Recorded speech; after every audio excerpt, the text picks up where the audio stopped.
大家好，我係澳姐。成日都聽到啲人講呢，過好每一日。依句說話呢，我都有講，我都有對我啲親朋戚友啊都講。講就好似好容易咯，做真係好難。點樣過好每一日啊？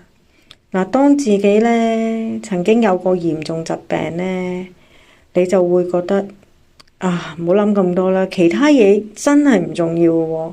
咁你當前嘅就搞掂你嘅疾病啦，好翻，咁你先可以重回正軌噶嘛。即係會諗翻做翻，即係而家所擁有嘅嘢。如果唔係，一切都係塵埃嚟嘅。你有幾多錢又好，你有幾多人愛你又好，完全呢都冇用啊，因為你唔舒服啊，你攤喺張床嗰度。甚至乎你有好多而家嗰啲嚴重疾病，就係最興就話免疫系統打擊你，令到你咁，令到你咁，令到你咁。哇！見到啲人呢鋪天蓋地呢喺度講，你打疫苗啦，之前打疫苗啊，就會而家有咁多疾病啊，因為嗰啲疫苗影響你嘅 T 細胞。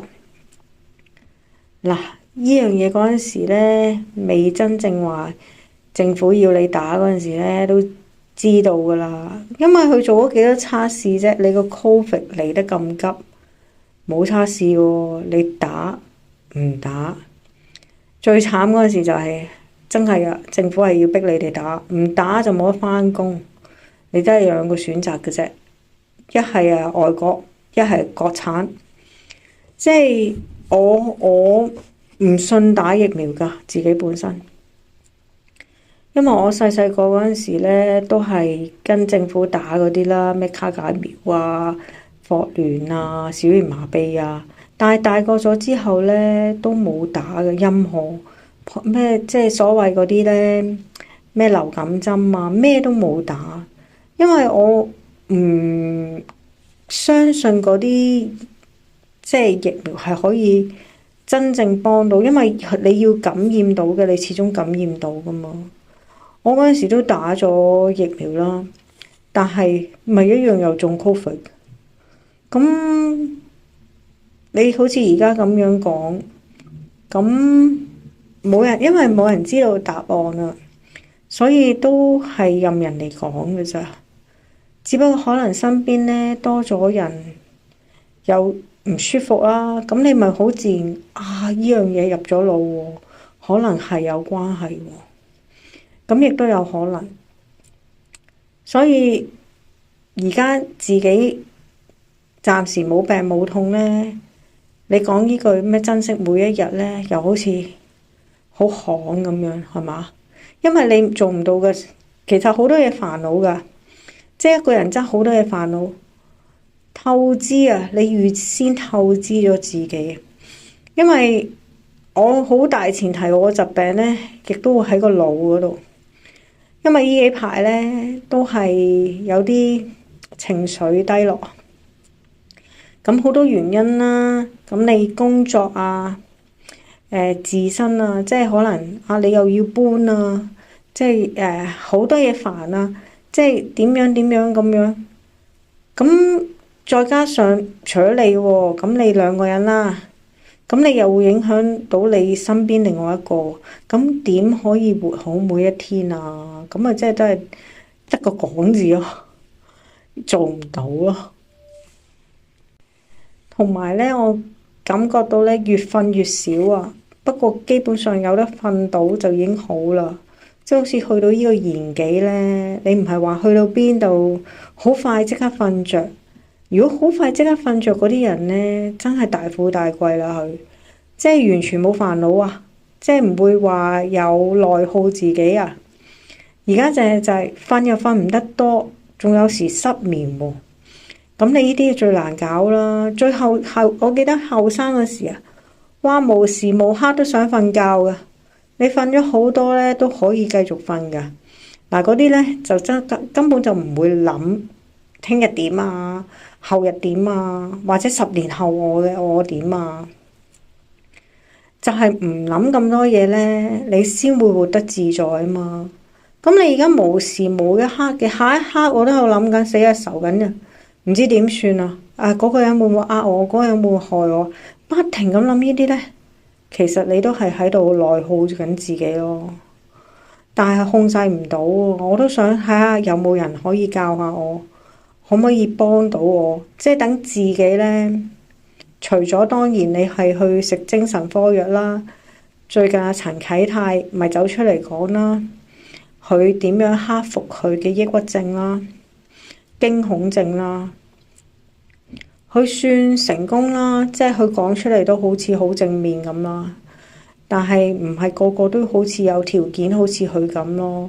嗱，先去約一個好好嘅太太啦，同佢一齊對抗個疾病先啦。因為佢咁樣嘅情況，佢都話其實已經造成佢嘅太太嘅崩潰噶啦。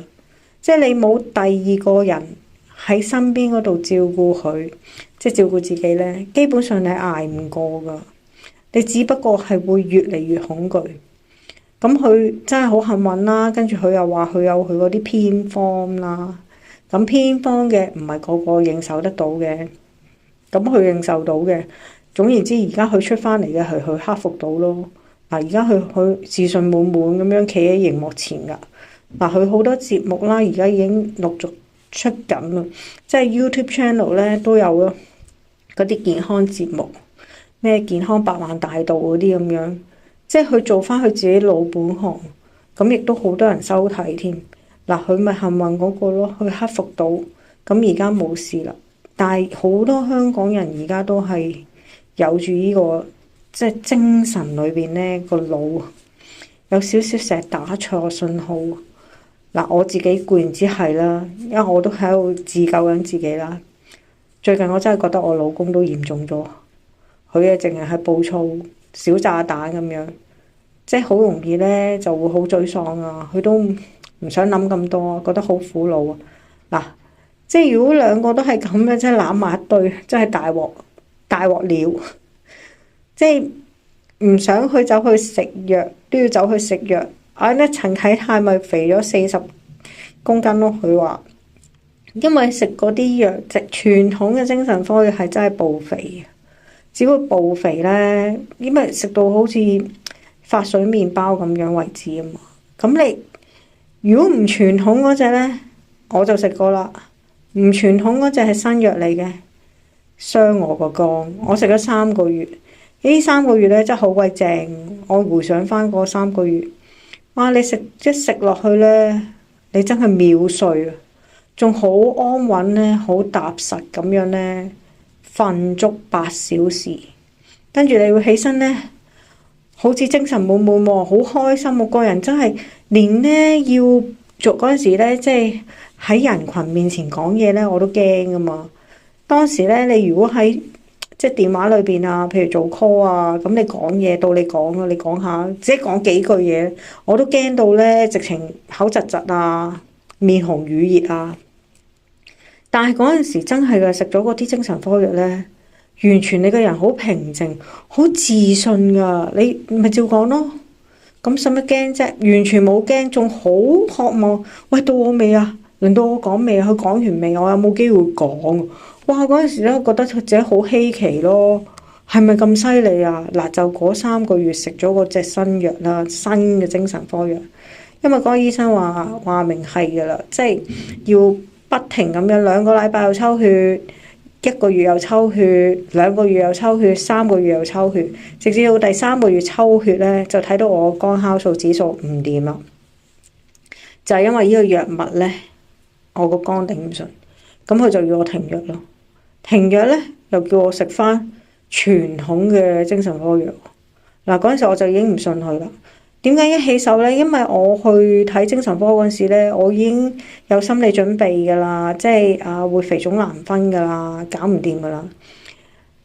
但係咧，佢又話有新藥喎，冇副作用啊，冇嘥兒啫，除非咧你身體頂唔順啫。咁你梗係試啦，點知自己真係頂唔順？咁叫我食翻傳統藥。咁我嗰陣時我已經覺得個醫生唔係好適合自己。可能係我唔再信佢啦。咁咁我咪要克服咯。嗰陣時真係好難克服啊，因為我係覺得周身痛啊、痛症啊，而覺得我自己個腦打錯信號，所以希望大家留下言話俾我聽，有啲咩方法可以令到而家即係而家生活緊啦，即係譬如我哋喺香港啦，有啲咩可以令自己開心啲咯。即係當然啦，你出去飲飲食食嘅，係冇問題嘅。但係當你靜落嚟嗰陣時咧，你個人就會無限焦慮啊，好鬼多嘢飲噶啦。或者話俾我聽點可以過好每一日啦。